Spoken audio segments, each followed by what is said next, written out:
Good morning students. आज हम chapter 11 measurement and motion शुरू करेंगे। इसके क्वेश्चन आंसर्स डिस्कस करेंगे। तो सबसे पहला क्वेश्चन है हमारा फिल इन द ब्लैंक्स। तो देखते हैं first blank. The rotation of the earth on it's on axis is dash motion. जो अर्थ होती है उसकी खुद की एक्सिस पर जो रोटेशन होती है वो कौन सा मोशन होती है? तो वो होती है रोटेटरी मोशन। नेक्स्ट है the width of one finger. एक फिंगर की विड्थ को क्या कहते थे? अंगुल कहते थे। क्या कहते थे? अंगुल। Next, dash motions are repeated at fixed interval of time.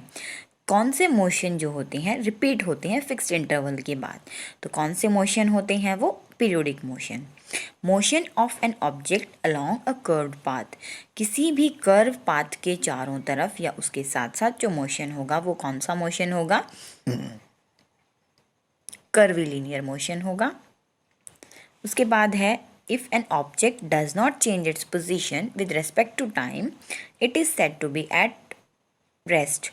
अगर कोई ऑब्जेक्ट अपनी पोजीशन को टाइम के साथ साथ नहीं बदलता है तो उसको हम कहेंगे कि वो ऑब्जेक्ट कौन सी पोजीशन में है? रेस्ट पोजीशन में है। उसके बाद अगला क्वेश्चन आता है give two examples each of the following. आपको इन सभी के, इन चारों के एग्जाम्पल्स बताने हैं, दो दो। फर्स्ट है objects in curvilinear motion. Curvilinear motion में जो ऑब्जेक्ट होते हैं उनके एग्जाम्पल बताने हैं।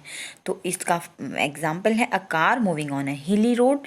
किसी पहाड़ी रोड पर कार मूव कर रही है, वो कर्वीलिनियर मोशन है। कर्वीलिनियर ही पूछा था ना, I think curvilinear motion, yes.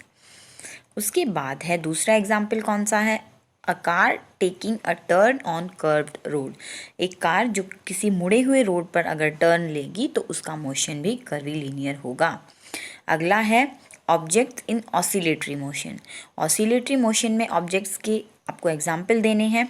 वो है पेंडुलम ऑफ अ क्लॉक, किसी भी क्लॉक का pendulum. Swinging of leaves of the on the branches.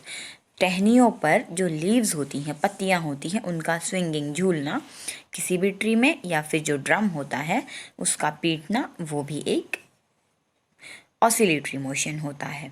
Third है non periodic motion. Non periodic motion के एग्जाम्पल्स हैं movement of our legs while walking और beating. जो हमारी लेग्स होती हैं उनकी मूवमेंट जो होती है उसको हम, जो होता है उसका मोशन होता है वो पीरियोडिक होता है। या फिर बीटिंग ऑफ हार्ट जो है वो भी हमारा पीरियोडिक मोशन होता है, सॉरी नॉन पीरियोडिक मोशन होता है। उसके बाद है ट्रांसलेटरी मोशन। ट्रांसलेटरी मोशन कौन सा होता है? उसके एग्जाम्पल्स क्या होते हैं? अब बस moving on a straight road, कोई भी बस जो स्ट्रेट रोड पर मूव कर रही है वो ट्रांसलेटरी मोशन है। अब बस moving on a hill slope, अगर कोई बस हिल स्लोप्स पर मूव कर रही है तो वो भी एक ट्रांसलेटरी मोशन का एग्जाम्पल है। उसके बाद आपको डिफाइन करना है कुछ टर्म्स को। Define these terms. First term है हमारी फिजिकल क्वांटिटी। फिजिकल क्वांटिटी का डेफिनेशन क्या होता है? Anything which can be measured. वो कोई भी चीज़ जिसको हम माप सकते हैं is known as a physical quantity, उसको हम फिजिकल क्वांटिटी कहते हैं। अगली हमारी डेफिनेशन टर्म है एसआई यूनिट। एसआई यूनिट का डेफिनेशन होता है a unit in international system. कोई भी यूनिट जो इंटरनेशनल सिस्टम में होती है उसको हम एसआई यूनिट कहते हैं। अगला हमारा डेफिनेशन है सर्कुलर मोशन। सर्कुलर मोशन की डेफिनेशन होती है when an object moves on a circular path. जब कोई ऑब्जेक्ट किसी सर्कुलर पाथ में मूव करता है अराउंड अ फिक्स्ड पॉइंट, किसी भी फिक्स्ड पॉइंट के चारों तरफ, it's motion is called circular motion. तो उसके मोशन को हम सर्कुलर मोशन कहते हैं। हमारी जो लास्ट डेफिनेशन है वो है पीरियोडिक मोशन। इसकी डेफिनेशन हमारी होती है the motion which repeats itself. वो मोशन जो अपने आप को रिपीट करता है after a fixed period of time, किसी भी फिक्स्ड पीरियड के बाद, तो उस मोशन को हम कहते हैं पीरियोडिक मोशन।